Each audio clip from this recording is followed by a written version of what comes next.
చెప్పరా అంటే, లేదురా ఈరోజు బార్డర్కి తీసుకెళ్తున్నారు యుద్ధానికి, కొంచెం భయంగా ఉందిరా అని చెప్పా. ఎందుకురా భయము, నీ గురించి నాకు తెలుసురా అని చెప్తే, నెక్స్ట్ లేదురా నా గురించి నాకేం భయం లేదు, అమ్మ వాళ్ళ గురించే భయము, వాళ్ళు ఏమనుకుంటారో ఏం చేస్తారో ఏమో, నాకేమైనా అయితే వాళ్ళు ఎలా ఉంటారో అది భయం ఎక్కువ వేస్తుందిరా, ఒకవేళ నాకేమైనా అయితే అమ్మ వాళ్ళకి నువ్వే చూసుకోవాలిరా అది ఇది అని చెప్పాడు సార్.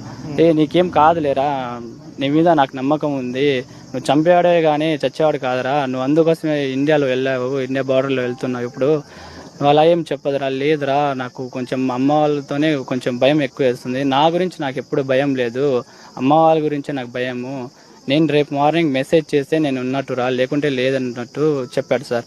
ఎప్పుడు అలా మాట్లాడకరా, నీ మీద నాకు నమ్మకం ఉంది, నువ్వు ఖచ్చితంగా తిరిగి వస్తావు, నువ్వు ఎప్పుడు అలాంటిది ఆలోచన చేయకు, అమ్మ వాళ్ళని మేము చూసుకుంటాంలే, కంపల్సరీ నువ్వు రిటర్న్ వస్తావురా, నువ్వు అలా ఏం టెన్షన్ పడకు అని చెప్పాను సార్.